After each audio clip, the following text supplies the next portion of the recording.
Hi, I'm Bruce Buchanan, the author of the new adult sword and sorcery fantasy novel The Blacksmith's Boy, as well as the upcoming superhero novel The Return of the Cerulean Blur and The Queen's Daughter, the sequel to The Blacksmith's Boy.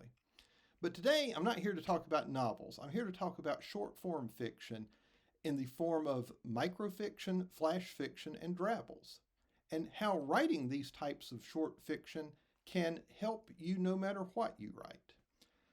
Short form fiction is perfect for a culture that is used to consuming social media in bite-sized doses. The number of outlets publishing flash fiction, microfiction, and drabbles is growing rapidly. So there are lots of opportunities for writers to find a place to publish their work. So what do these terms mean? You hear a lot of terms used to describe short form fiction, as I mentioned, flash fiction, microfiction, and drabbles. Those terms aren't strictly defined, as this is an evolving field, and you'll sometimes hear those terms used interchangeably, but here are some rough basic definitions. Flash fiction is prose of under 1,000 words, sometimes 1,500 words. Basically, it is a short story. Microfiction is even shorter. It's generally in the 300 to 500 word range. And drabbles are 100 words or shorter.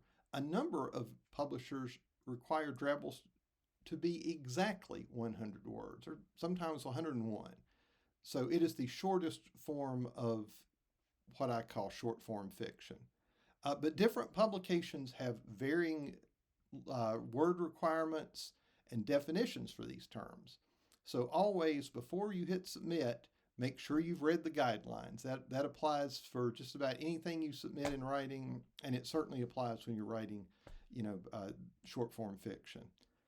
And you may be asking why you should give this a shot. Well, one of the key benefits of writing short form fiction is the psychological boost that you get when you finish a writing project, any writing project.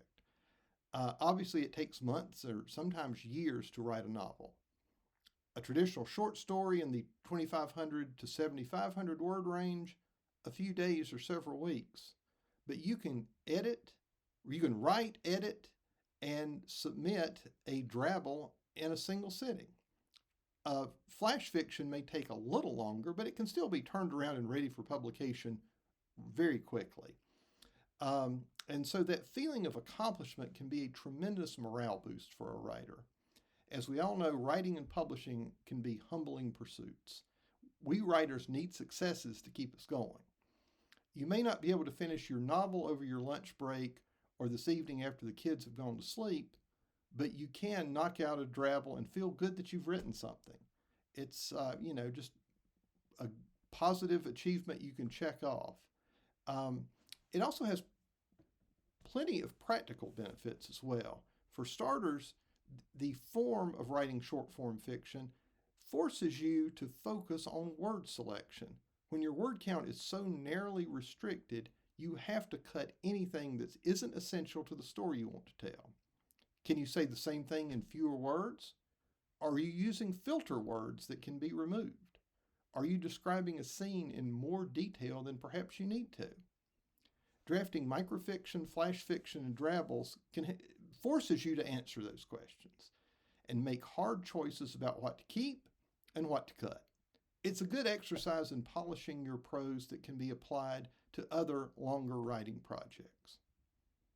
Well, how should you approach writing short form fiction then? Well, the shorter the piece, the more focused the story needs to be.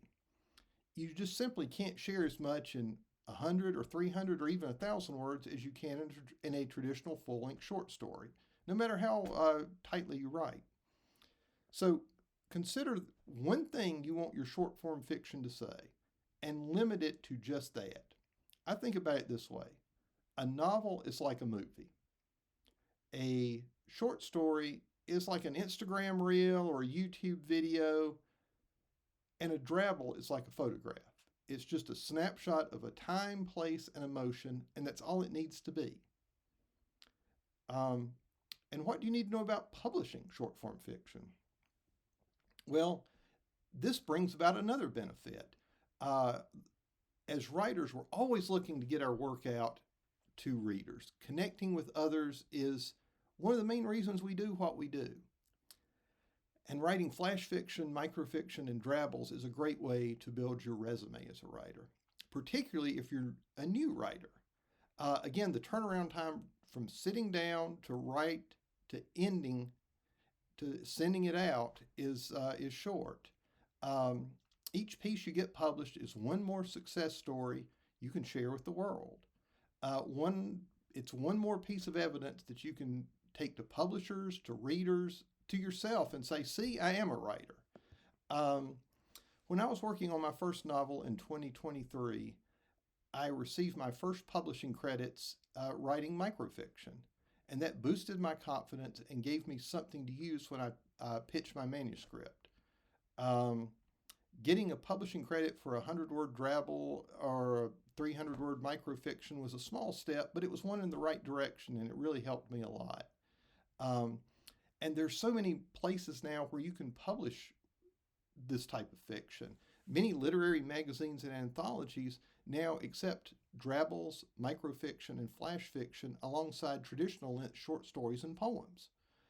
There are also a number of publications devoted specifically to short form fiction, and some of the ones I know of and that I like include Paragraph Planet. They're one of the longest running publishers of short form fiction. They've published one 75-word story every day for the past 16 years. Hundreds of writers have seen their work in print thanks to Paragraph Planet. 101 Words publishes daily stories of exactly 101 words. Hitting that target is both challenging and fun. So they're a good one to give that a try. Make sure you double count your final drabble before you submit it, because they're strict about that 101 word count rather. Micromance magazine, they publish short form fiction in the romance genre. They also have separate categories for drabbles, microfiction, and flash fiction, so you can sub to all three types of short form fiction in this fast growing publication. And then there's Flash Phantoms. If horror is your thing, this publication provides you with a steady diet of bite-sized scares. They accept both flash fiction of 1,000 words or less and drabbles of 100 words or less. But these are just some of the many outlets that accept and even focus on short-form fiction. New ones are popping up all the time. I would recommend checking a writing opportunity website like Chill Subs or Duotrope to find some places to pitch to, or just poke around on social media and see what you can find, because a lot of these outlets, have social media accounts and are, actively looking for submissions. There also are a lot of contests that focus on short form fiction. Last fall, I entered one on a whim. It didn't take more than a couple of hours to write my little piece, run it by a couple of beta readers, edit it, and submit it. Well, I ended up being named a finalist, and I got to go to Richmond, Virginia, and share my drabble at the award ceremony. And that was a memory-making evening, and I wouldn't have gotten that opportunity had I not entered this contest. So, I would encourage you to, take a shot and enter some contests. Once you've been published, you can then take what you've written and share it with readers. Post it on your social media channels or send it directly to some friends. This is a good way to build an audience as a writer and to familiarize readers with your style of writing. So there you have it. Writing drabbles, microfiction, flash fiction can give your writing career a big boost in a short amount of time. I look forward to seeing the short form fiction that you write, and thank you very much.